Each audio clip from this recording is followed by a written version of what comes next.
Scott Woodward is no longer the athletic director at Louisiana State University after being publicly called out by the governor and told he would have no hand in picking the next coach, and that the governor would rather have President Trump pick the next head coach than the former athletic director. That move officially made right now. Verge Ausberry going to be the executive deputy athletic director, moving into that interim role here now as LSU begins now its search for its next athletic director as well as its next head coach. So for more on that and what goes on around the rest of the world of college football, NBC Sports lead college football insider Nicole Auerbach kind enough to join us here now. And Nicole, we love this insane, stupid sport. Have you ever seen anything quite as beautiful as the situation unfolding around this LSU job right now? Well, it has unfolded really quickly, and I think for those of us who appreciate reality TV, we're very much appreciating the political drama that is happening down in the state of Louisiana. But you have to remember, I mean, we have seen crazier technically. I mean, we saw Tennessee fans revolt against a reported hire of Greg Schiano, and they had to rescind the offer. So this is something that is unique to college football. Fans are more angry and less patient than ever before. But yeah, the governor's involvement, potentially asking the president to make a hire instead of an athletic director. These are some new chapters in a saga that I cannot get enough of. And listen, we all know, it would seem still, their number one goal is Lane Kiffin. Why in the wide world of sports would Lane Kiffin want to go to that dreck? It's a great question, because I think if you do have a lot of options, and Lane Kiffin will certainly have options, you've got to wonder about the leadership dynamic. We hear all the time from college football coaches that alignment matters. And when they're talking about that, they mean that their athletic director has their back and that their university president understands major college athletics. Right now, you have an interim president, interim athletic director, interim football coach. So who is going to be your boss? Do you want to wade into all of these? These are going to be huge questions for what otherwise would be the most attractive open job on the market right now, with the fertile recruiting ground of the state of Louisiana being the only show in town. But you have so many questions with the political environment, and also just generally, who is going to be your boss? You want to know those things, especially if you're thinking about leaving a very good job in Ole Miss where you have a path to the college football playoff. And if you believe you can win national championships, you don't need to walk into all of this. You don't need to wade into this mess in Louisiana.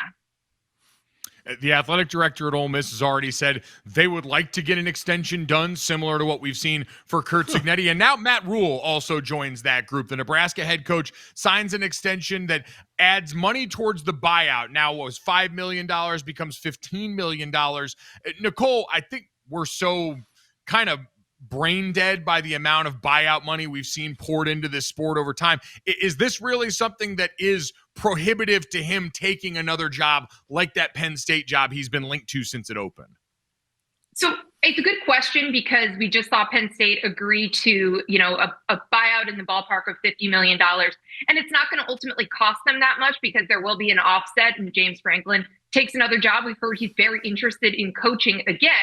However, I will say, this feels like the end of a decision. You heard all of the things that Matt Rhule said when he talked about this extension and why he wanted it.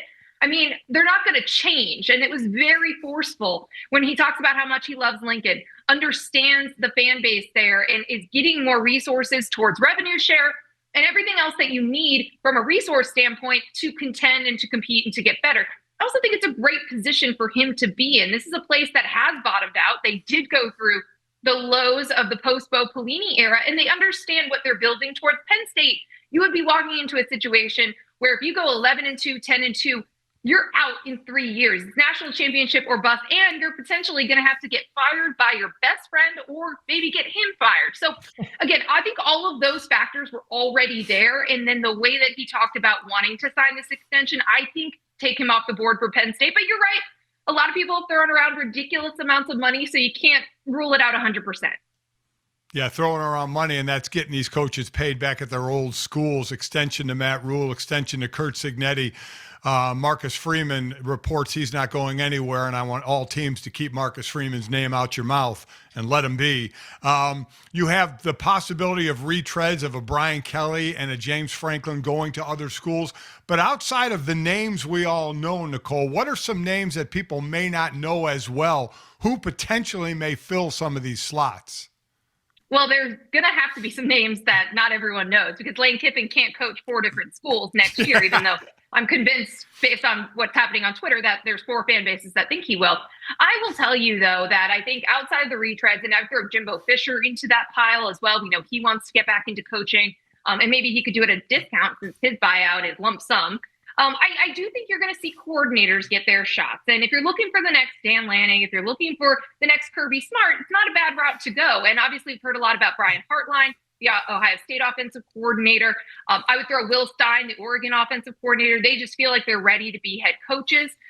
John Summerall, if you're looking for a new Dan Lanning, I mean, he fits that mold. Alex Golic at USF. These are some of the names that you're going to see for these positions. But not everyone's going to be a home run hire right out of the gate because you're not going to have coaches that have national championships that are all readily available and ready to move. So I do think there's going to be a lot of positions or a lot of hires that essentially underwhelm their own fan base. And I think people just need to be patient. Curt Cignetti wasn't a home run hire for Indiana when he got hired. He was the JMU coach coming up and you're like, all right, we'll see. And then he starts talking all that smack about Ohio State and Michigan, right? And so there are different coaches and different paths that you just don't know are going to work out. And I think people need to be patient. But I think it's those coordinators, the group of 5 head coaches that are ready to take that step up that, people need to be ready for. And I'll just throw out one other thing. If I'm Dabo Swinney and I'm thinking that my fan base and administration maybe don't appreciate me anymore, and I've said I'm interested in coaching, I'll go win somewhere else, maybe he's worth a phone call if you're looking for someone that has that pedigree. And maybe this is the most likely time for them to ever want to leave if they're going to leave Clemson. So just want to throw that out there because that's what I would do if I were trying to fill one of these jobs and I'm looking for a coach who has national championships. That's Let me tell interesting. you what, Dabo's he's certainly made it known if they don't want him, he'll go coach somewhere else. He has reminded us early and often this season as he's had to give way more losing press conferences than he's used to there. By the way, just for my sanity, Nicole, Dad mentioned the name. We don't actually have to worry about Marcus leaving Notre Dame, do we? I don't think so. I think he's in a perfect place for him. I think people are going to call him to just make sure that he's happy where he is. And I understand that. But I think he's in a really good place and he has all the resources that he needs. He just played in the national championship game. The whole point is trying to get to a national championship game. If you can do that at Notre Dame, you're in a good spot.